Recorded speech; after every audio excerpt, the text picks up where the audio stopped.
Morning, church. We hope and pray all is well with you. The Lord works in mysterious ways. That's a phrase. You may think it's from the Bible. There is a verse that's semi-close. Really, it comes from a 1773 Christian hymn by a man who was bordering on depression named William Cooper. We all would like to know what God's thoughts are, His ways. We study that in the Bible. But that seems elusive to us. The closest thing to that is Ecclesiastes 11:5. As you do not know the path of the wind or how the body is formed in a mother's womb, so you cannot understand the work of God, the maker of all things. Indeed, God is higher than us, different from us. We are made in His image, but we are a small copy. God tells us about His ways in Isaiah 55:8 and 9. For my thoughts are not your thoughts, neither are your ways my ways, saith the Lord.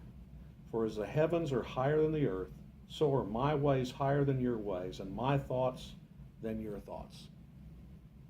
We aspire to be like God, to be holy like God. We aspire to the example given to us by Christ, but we cannot become God. God's ways and thoughts are beyond anything we can comprehend. That is why, when He doesn't answer prayer immediately, says no, or answers yes in a partial way or other than we ask for, we're befuddled. But there are a few things we can be certain of concerning God's ways. One, God's ways are perfect. Psalm 18:30 tells us, as for God, His way is perfect. The word of the Lord is proven. He is a shield to all who trust Him. So when we are befuddled, when we're trying to search for what He wants done, when we're asking for prayer and not getting it the way we want it, that's a true faith question. Faith in that He is better than we are, bigger than we are, more perfect than we are. Second thing we know about His ways. His way is everlasting. Habakkuk 3:6 says, He stood and measured the earth. He looked and startled the nations. And the everlasting mountains were scattered. The perpetual hills bowed. His ways are everlasting.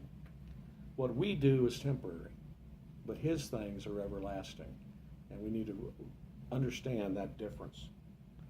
A third thing about His ways, His way is unsearchable. Romans 11:33. Oh, the depth of the riches both of the wisdom and knowledge of God. How unsearchable are His judgments, and His ways past finding out.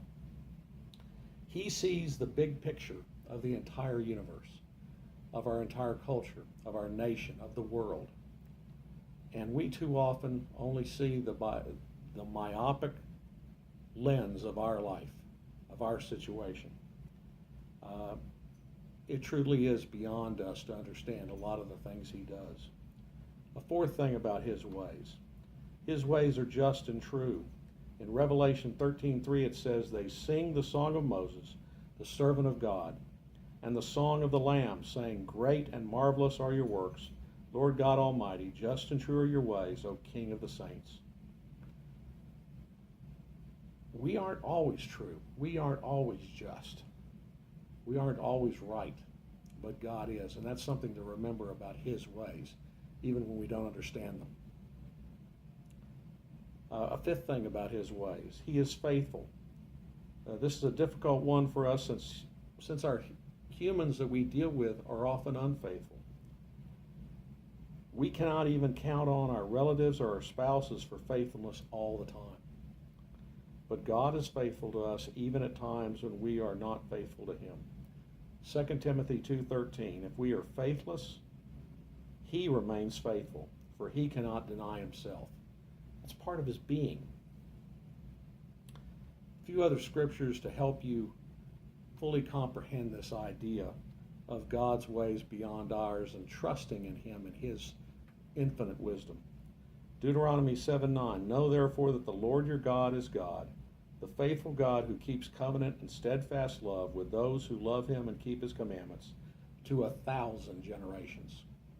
Again, we get so focused on the moment He looks down and sees what will be good, what will be right, what will be just, perfect within his plan throughout eternity. Lamentations 3:22 and 23. The steadfast love of the Lord never ceases. His mercies never come to an end. They are new every morning. Great is your faithfulness. We can have a great adventure each day by just following God and trusting in God. But it very often will not be the way we would have done it. Romans 3:3. What if some were unfaithful? Does their faithlessness nullify the faith of God? Certainly not. We had a previous verse that said that was not true. Deuteronomy 32:4. The rock, his work is perfect, for all his ways are justice. A God of faithfulness and without iniquity, just and upright is he. That's what really depresses me about our current leadership. When we look at our leadership across the nation and across the world, there's no one just. There's no one who doesn't have an ulterior motive. It seems like everyone is corrupt. God's not. We should pray with the psalmist who said in Psalm 25:4, show me your ways, O Lord, teach me your paths. And that's what we need to aspire to, his ways, but also understand that some of his ways we will never understand. They're beyond us, beyond our limited capability.